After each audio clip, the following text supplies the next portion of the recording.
यार एफएससी मैंने कर लिया, मैं करोड़ों रुपया कमाना चाहता हूँ, क्या करूँ? ऐसा करता हूँ आर्किटेक्ट बन जाता हूँ, करोड़ों रुपया कमाऊंगा बिल्डिंग बना के। वो किसने कह दिया आर्किटेक्ट बिल्डिंग बनाता है? क्या मतलब है आर्किटेक्ट बिल्डिंग नहीं बनाता?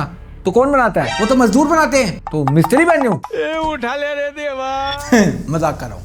बेसिकली जब भी कोई बिल्डिंग बनती है ना, उसके डिफरेंट प्रोसेसेस होते हैं। तो अगर तो आप कंस्ट्रक्शन में जाना चाहते हैं तो काफ़ी फील्ड्स हैं, लेकिन आज हम डिस्कस करेंगे आर्किटेक्ट क्या होता है और सिविल इंजीनियर क्या होता है। कि आपको आर्किटेक्ट बनना चाहिए या सिविल इंजीनियर? सही। जब आप कंस्ट्रक्शन के काम में जाते हैं तो काफ़ी ऐसी फील्ड्स होती हैं, लेकिन हम डिस्कस करेंगे सिविल इंजीनियर को और आर्किटेक्ट को, कौन ज्यादा कमाता है। ठीक है। तो दोनों में फर्क क्या होता है? बेसिकली आर्किटेक्ट का जो काम होता है बिल्डिंग को डिजाइन करना होता है। जब भी कोई बिल्डिंग बनती है ना, पहले उसका डिजाइन बनता होता है, और वो डिजाइन कौन बनाता है? आर्किटेक्ट बनाता है। अच्छा।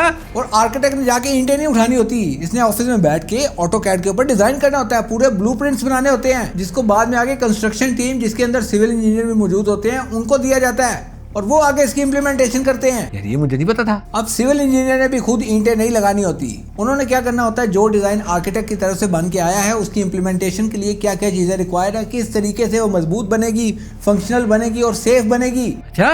और अगर कल को बिल्डिंग गिर जाती है तो फिर सारा इल्जाम किस पे आता है? सिविल इंजीनियर पे आता है, आर्किटेक्ट पे नहीं आता। ये बात है। और आर्किटेक्ट की जो ज्यादा डोमेन होती है वो बिल्डिंग्स के अराउंड घूम रही होती है, बिल्डिंग्स, हाउसेज, म्यूजियम वगैरह। जबकि सिविल इंजीनियर की क्या होती है, इसकी वाइड होती है, इसमें ब्रिजेस आ जाते हैं, रोड्स आ जाती हैं, इंफ्रास्ट्रक्चर आ जाता है पूरे सिटी का, काफी वाइड फील्ड है। सही है। और रही बात, क्या इनको कंस्ट्रक्शन साइट पे जाना पड़ता है? हाँ जी, जाना पड़ता है। आर्किटेक्ट को ये देखने के लिए जाना पड़ता है कि जो मैं डिजाइन बनाया है उसके अकॉर्डिंग काम हो रहा है या नहीं हो रहा, कभी कभी जाना पड़ता है। जबकि सिविल इंजीनियर को वहाँ पे ज्यादा मौजूद होना होता है, ईंटें उठाने के लिए नहीं, इस चीज को मॉनिटर करने के लिए कि क्या काम सही तरीके से हो रहा है या नहीं हो रहा। यार ये मुझे नहीं पता था। और अब आई बात, आप कैसे बन सकते हैं सिविल इंजीनियर या फिर आर्किटेक्ट। तो अगर तो आपने आर्किटेक्ट बनना है तो 5 साल की डिग्री करनी पड़ेगी आपको, बैचलर ऑफ आर्किटेक्चर की। अच्छा। और अगर तो आपको सिविल इंजीनियर बनना है तो आपको 4 साल की बैचलर इन सिविल इंजीनियरिंग की डिग्री करनी पड़ेगी।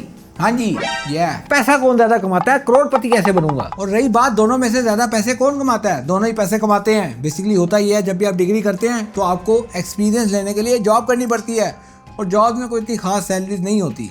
एक्सपीरियंस बढ़ता जाता है, सैलरीज बढ़ती जाती हैं। यार ये मुझे नहीं पता था। और जब आप एक्सपीरियंस हो जाते हैं तो उसके बाद डिपेंड करता है कि आपने जो मुर्गी यानी जो क्लाइंट घेरा है वो अमीर है या गरीब। अगर तो अमीर है तो अच्छे पैसे दे के जाएगा। तो आप मुझे बताएं जो इस फील्ड में ऑलरेडी हैं कि कौन ज्यादा कमाता है, सिविल इंजीनियर या फिर आर्किटेक्ट? और इसमें ज्यादा सैचुरेशन तो नहीं है कि हर बंदा इसमें आ रहा है और एआई इसको खा रही है कि नहीं? तो अगर तो आपके कोई जानने वाले इस फील्ड में बाबे बन चुके हैं तो उनको टैग करें, ताकि वो हमें बताएं कि क्या इस फील्ड में आना चाहिए, क्या ये जो सब्ज बाग हम देख रहे हैं क्या वो वाकई हैं? कमेंट में बताइएगा। और एक और बात, ऐसी हसीन वीडियोस देखने के लिए फॉलो कर लें।